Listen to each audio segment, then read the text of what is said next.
So, nagpipiting naman ng ng connect ng rod. Pipiting at para yung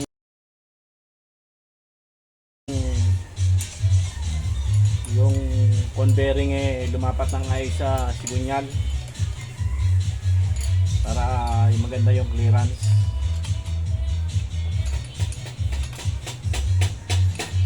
Kasi pag ito maluwag sa mismong sigunyal, yung connect na rod, mahina ang bomba nito sa pataas.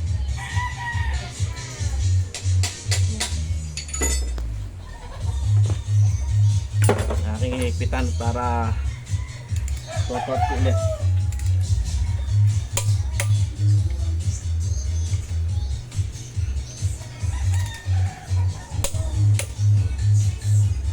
Ayan na.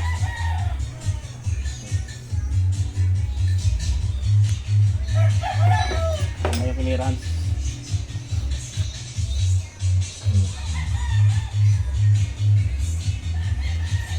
White naman tayo ng dos. Dos naman.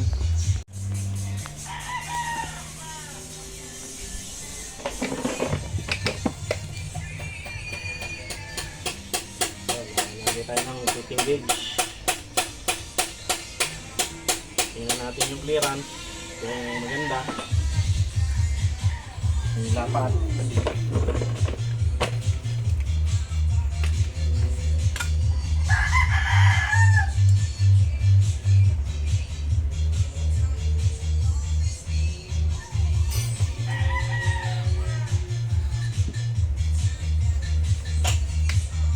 Nangalang akong lamesang yung table kaya kung magtiting lang ako, dito nakatayo.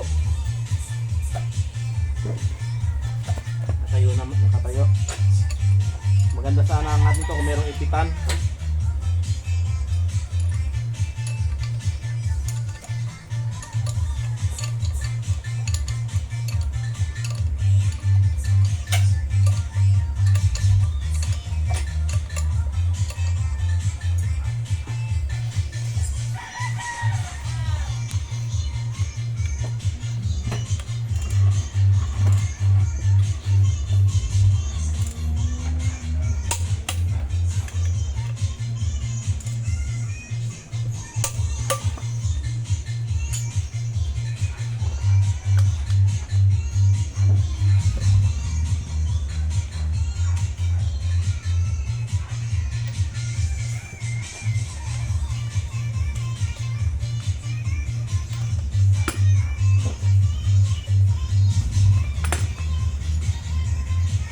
Clearance kung maganda.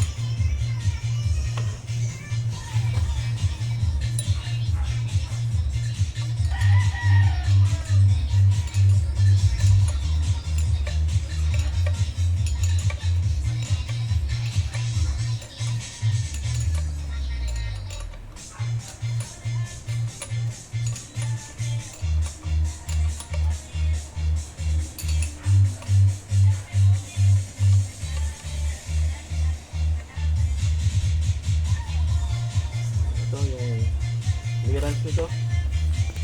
Ito yung fitting gauge. Ito yung fitting gauge. Ayan. Pisa naman siya. Ayan kaya yun okay na yung fitting niya. Pero bago ko salpak to iasa ako pa ng konti para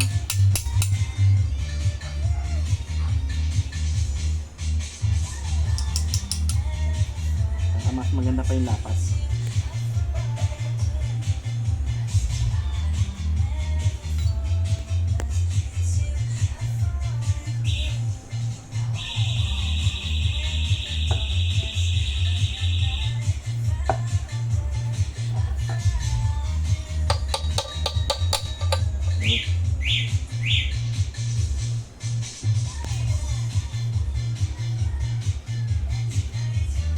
Saan natin ng konti sa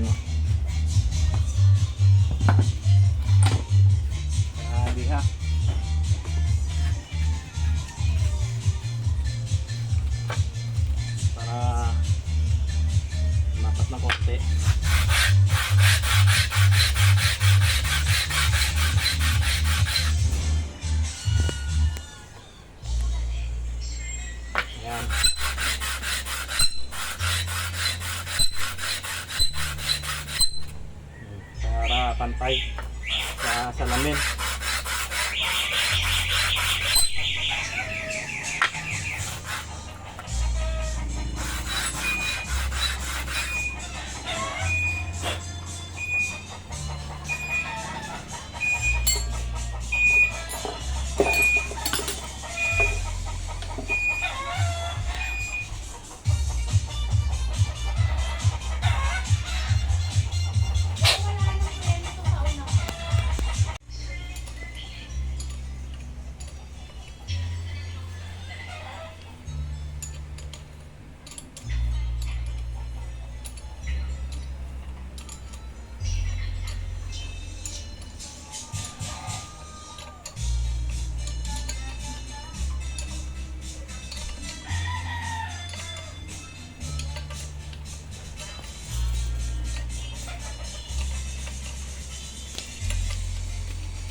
Wala siyang ano.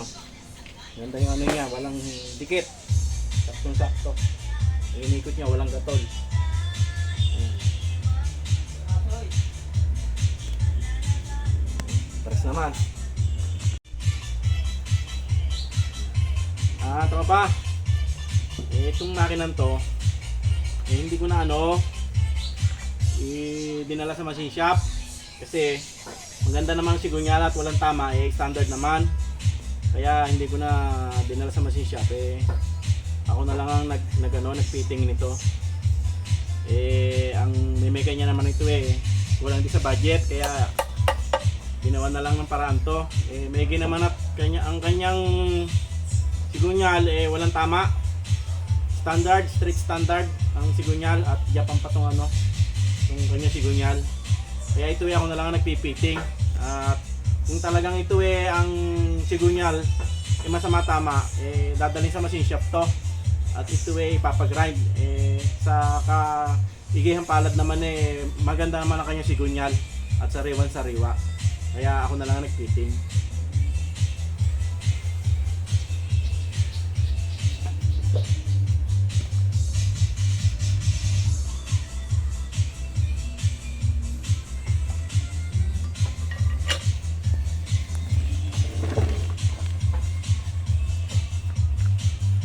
Ang tropa natin mga jeepney driver, talagang minsan talagang sa budget sa pagdating sa makina talagang minsan kinakapos. Kaya ito gagawa natin ng paraan para hindi naman yung ating mga driver hindi naman talaga mabaon sa gastos. Ito naman gagawin ko to tatagal naman to.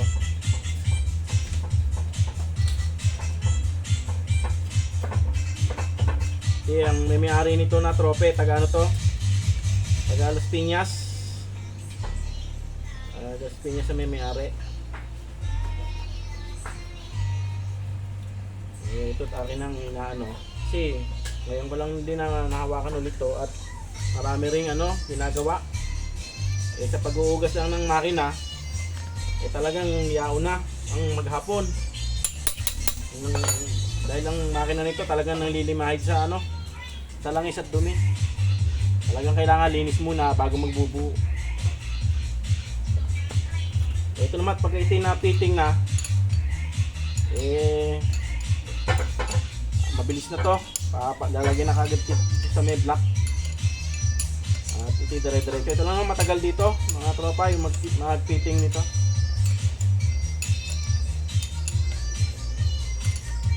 Pagka talagang hindi kaya, talagang sa machine shop na to. Pagka talagang masama na ang sigunyal. Hanggat kayang gawa ng paraan, gagawa natin paraan.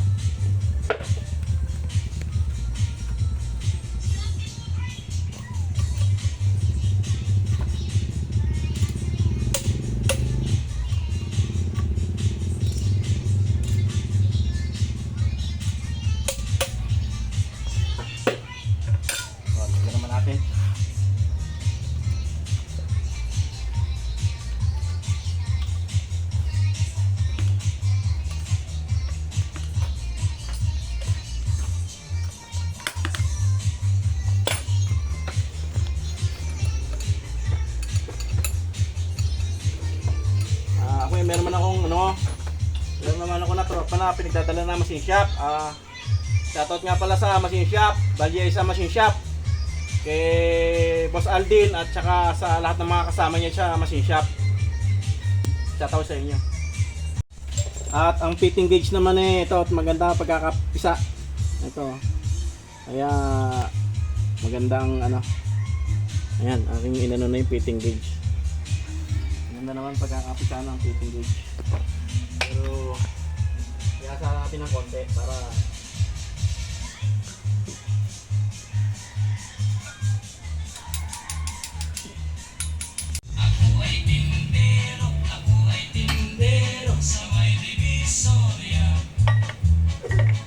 oh, 4 na lang. Malaki ang itlog na aking paninda buhat sa Pampanga. Kung nais makita itong aking itlog sa amin magpunta. Sa halagang mura, balot sa babae ibibigay ko na. Si Alikong Maria,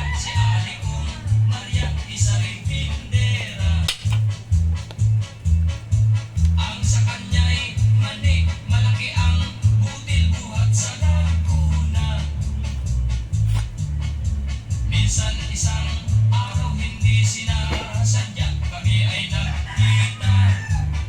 Napagkasunduan, itlog ko't mani niya ay pagsama.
Yup. Ayan. Maganda rin ang ano, ang pisa ng fitting gauge ito.